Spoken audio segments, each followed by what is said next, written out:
Have you ever wondered what games you should keep or you should lose? Find out here at Purge Reviews. Today we're going to take a look at Manhattan Project 2, which is the sequel standalone game based on the Manhattan Project game universe, if you will. What you're going to get here is a very, very complicated Euro, made more complicated by the scoring. And we're going to get to that in just a second. But let me talk about how I came into this game. Huge fan of the Manhattan Project. Really like that game. And I'm shocked it's not more of the gateway game that people go to. And I followed this franchise with Chain Reaction, which is a good little card game. I expect a little bit more, but it's fine. But Energy Empire was really, really good. If you haven't checked that game out, you definitely should. So I had high expectations for Manhattan Project 2. And I feel like it lived up to those somewhat, but I may have been the only one in my plays of it that really liked it. I think it's hamstrung by the scoring. I think the scoring is a little bit complicated, and everything's like 2 or 3 or 4 steps to get to that scoring, and they come out randomly, and you kind of got to play to them, and it's just awkward, right? It's like the first time you wear a turtleneck, and you're like, ugh, this is scratchy, this is itchy. You know, over time, you kind of get used to it, you're growing up a little bit, and it's fine, but it's just complicated. It doesn't have that flow that the other games have had to them. Now, it's also really hard when you're playing it to remember, at least for me, when I place a worker down, I don't get my things. It's when you pull them off. So that timing aspect takes a little bit of getting used to. It's not there like most games where you put it down, you get your goodie. Now this is what I have, this is what I want to do. You got to track it kind of in your mind and know when you're going to pull those off, because that timing aspect of that is really, really good. But this game really comes down to the scoring. This game is all about the scoring. Now you're going to say, well, yeah, most games are about the scoring. Yeah. Yes, but most games, I think that thematic touch is there where, like, you understand that the more animals I get, the better off I am. And that's what I tell people a lot of times when they're playing something like Agricola. You want a lot of stuff. So get a little bit of everything. That's what you want. And that's just easy for them to conceptualize. Now, how do I get a little bit of everything? Okay, there's just one step that you take, or these 2 steps. In this one, it's really weird how it's just, there's almost a disconnect between what I'm doing and how I'm scoring those. So let me put that aside. That's the problem that most people have with it, and I get that. What are you doing in the game? I find what you're actually doing in the game to be very, very fascinating. I like that new aspect of I don't get my stuff until I take it off. I don't think I want it in every game, but I think that it works here, and it plays into that Manhattan Project. Now, one of the things I liked about the Manhattan Project was I put a worker on the main board, and I had my little board down here I could do all my stuff, and it kept downtime to a minimum. In this one, I don't know if it's exactly like that. So I'm going to be placing a worker, and so the turn's going to move really quickly. You're just placing somebody on the board. Do, boot, do, boot, do. And then when you take them off, there's all this analysis, paralysis, and management that's going to go on of, okay, what order do I want to take these off? That is going to matter.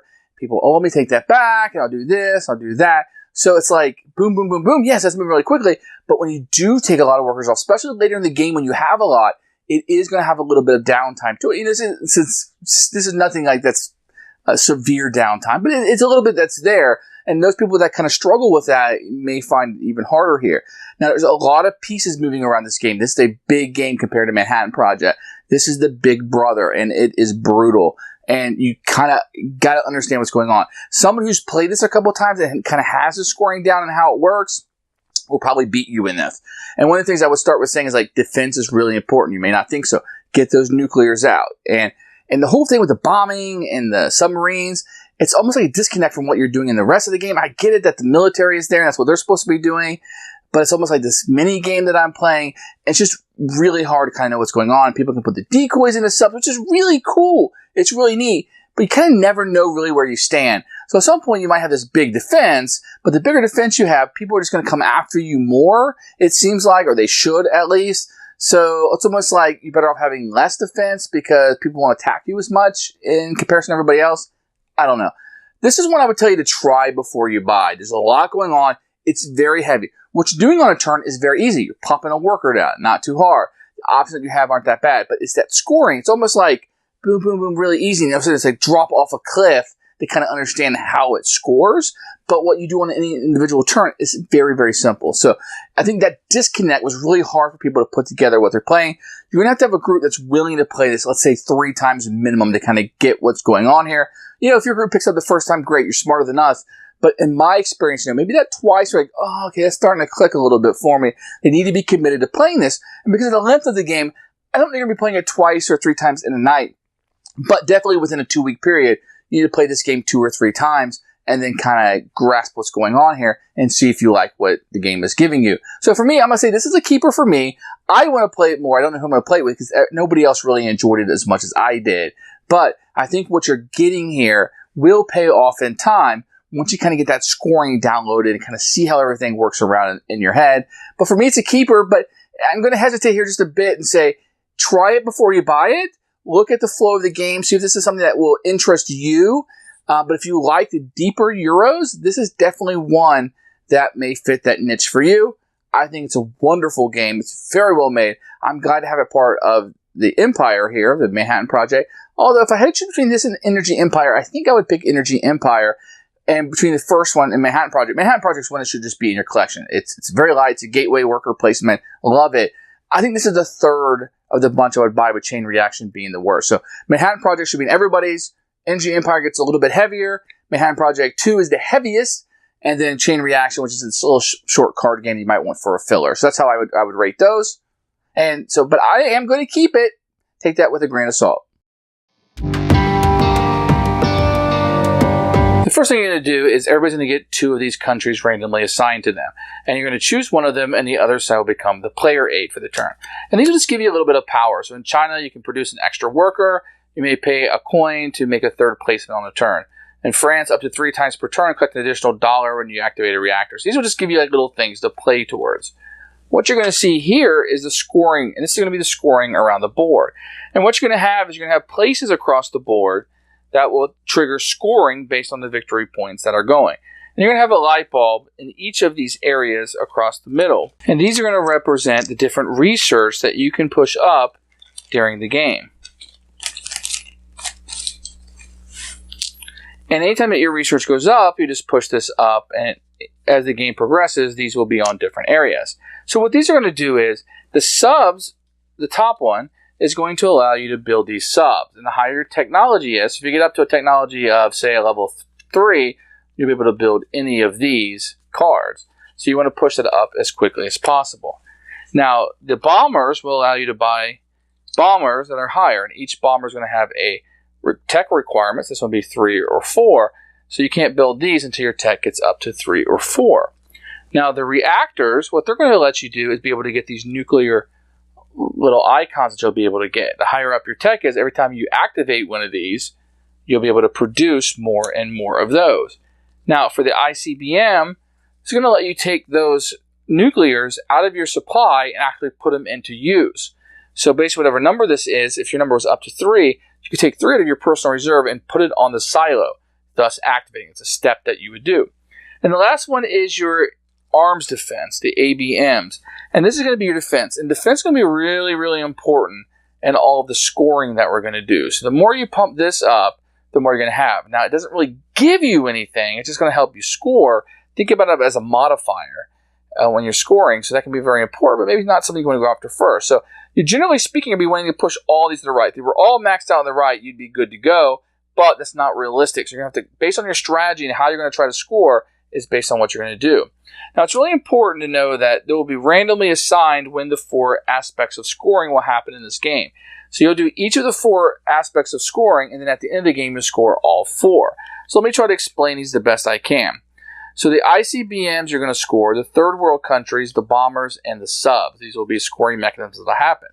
So you need to make sure that you understand that for 4 VP, if your defense matches or exceeds the Icbms of your opponent who has the most, you score 4 VP, 1 for each one that you have. When the third world comes up, looking at the defense again, 1 VP for each nuke in the nation that you control. The bombers, 7 VP if there are no bombers in your airspace. 1 VP for each nuke on your deployed bombers. That can be very, very good. And then the sub, 7 VP if your defense matches or exceeds the opponent's nukes in your coastal waters. So I'm not going to spend too much time on this, although understanding this is super important. It's super confusing, and a lot of people struggle with it when we played it. But the more you understand this, the better off you're going to be. And everything takes 2 or 3 steps to get it done. So I don't think that you can accomplish everything and perfectly score everything, but you certainly will try in the game. So this is the building board, and when you set up the game, each of the buildings will be randomly assigned based on how you draw it out. And they'll have a cost here on the side of the buildings, and you'll see what buildings are available. Once a building is gone, it's no longer available, but you can buy from the 3s in round 1 or the 1s or whatever. It's always going to be cheaper. As you can see here, the way I have it set up, you have to pay $3 to get a launcher.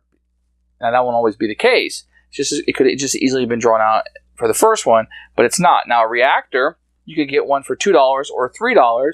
The research lab, you can only get it cheaper. So those prices are going to fluctuate based on which game you're playing and how they randomly come out to start the game, and then they will be there for the rest of the game. So all the prices will be known throughout the entire game. In this game, you have one of two options. You can place a worker on the board, or if you choose or don't have any workers to place, you can take all of your workers off the board, thus activating the spaces in any order that you choose. That's a very important distinction in this game, that you do not get the goods when you place the worker. You only get the goods when you take your workers off. So timing is very important. When you take them off, you can choose to activate in any order that you want. It's important to note that some space on the board requires a certain type of worker. For example, this space requires a spy. So you need to place a spy on that one. If you want to activate this space right here, that would require a politician. Down here, you'll see most of these spaces will require a military. And still, these ones with the question mark can take any worker, even your untrained workers. So you just place those there. And then when you take these off, you'll be able to activate them. Really quickly, let me kind of go over what some of these actions will be. Recruiting will give you additional workers. If I place somebody here, I pay $2 and I get 2 workers from my reserve. Education is different. So if I place a worker there, I have to give up that worker, but I've trained them now to be a politician or a military over here. So I'm exchanging this, where this one just gives me extra. This one I have to exchange or upgrade a worker. Down here we have taxation, where I get $3, but everybody else gets $1 or $2 or $3. This right here allows me to move on the United Nations track. I can steal somebody's building or just use it. It's called stealing. You don't actually take it, you just utilize it. And this allows me to build the buildings up at the top that I showed you for 1 coin plus the cost. Down here, we'll give you military actions. Based on the number of little stripes here, will be how many military actions that you can take. Now, these are all very important things. You'll be competing for places. Once a place is taken, nobody else can take it. Let me show you a little bit more about the military actions, as this can be a very important aspect of the game. The first military action you can do is buy bombers, or you can buy these fighter pilots. Now, each player is going to have their own player board with their own airspace in there. If somebody else's bomber is in your space, you can play a fighter pilot to fight it off, and these will both come off the board. Now, the fighter pilots, you can just stick them in your own space if you want to, and they're just to protect you. If somebody was to place something down on there, then they both would just come away. Now, change the course. If I'm yellow and I'm playing this on my turn, I can place this in somebody else's airfield or my own. And this one is a level 3 tech that would be required for me to play it, and I would need, this one holds 2 nuclear bombs. So that can be very powerful for scoring purposes. Remember that I'm looking to place these in other people's area, although I can go in my own area for scoring purposes. Now, to deploy the subs, what I can do is I can buy these sub cards, and they require tech. You can see at the top, 1, 2, or 3. Now, when I place one of these, I will have some decoy cards that I will get also. And I will place this in other players' coastal waters. Remember, if it's a sub, they need to have the defense stronger than my sub in order to score points. But sometimes, so people don't know exactly what you're playing, you'll have these decoys. And I can put these down. These count as zeros, but they just make people think, well, maybe they need to up their defense just a little bit in order to deploy and defend against my sub, but it was never there in the first place because I played a decoy. So that's kind of what's going on here. It's a hit or miss kind of aspect. You're going to have this United Nations track here. Everybody's going to have these on their player boards. And as you progress up, and if you're in the lead here, you can put nuclear bombs out on these. And that's another way to score points, is by utilizing these tracks. And every country is going to have one. Now, I can't stress enough by how deep this game is, mostly due to the scoring. So now that I've explained the game a little bit, let me go over the scoring a little bit. If the subs comes up to score, they want their defense score to be higher than the nukes in the coastal water. So remember, we're going to be putting these cards in here with nukes on them inside their coastal water. So when scoring comes up, they're going to bring it, oh, there's 3 nukes there. Well, they're going to want their research on their launchers here, the buildings that they've built, and you would multiply this. So 3 times 1 is 3. Well, if that's 3, that's not higher. So say they got their research all the way up to 4, and they have one of these launchers, the defense is now 4, and there's only 3 nukes in their coastal water, so they will score points for that. Now, if they had multiple launchers, it'd be 2 times 4, they have 8, they'd be doubly safe. So that's kind of how that works. On the ICBMs, if your defense matches or exceeds the ICBMs of your opponents, you have the most. Now, they're going to have these silos that they're going to be putting out. Other people will, these buildings. And they're going to be putting nukes on top of those. If their nukes are more than your defense, then you're not going to score points. So once again, you're going to want your defense high.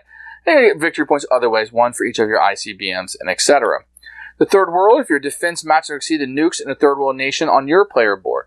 So people, remember, they're going to be moving up these tracks on your player board to put nukes here. So you want to make sure that your defense is higher than the nukes. They're kind of setting up, pointed, if you will, at your nation.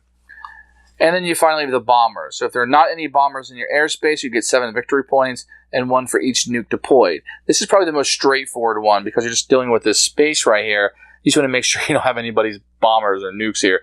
And that's pretty straightforward. If you don't, you score the 7 victory points, and if there is, you don't get it. So that's probably the most straightforward of the 4. At the end, at different intervals, you'll score each of these randomly. You'll know before the game starts, but they'll be random in what order. At the end of the game, you score them all again. So that's kind of how the game works. I mean, really, the brunt of it is if I was teaching this game, I wouldn't start trying to explain everything too much.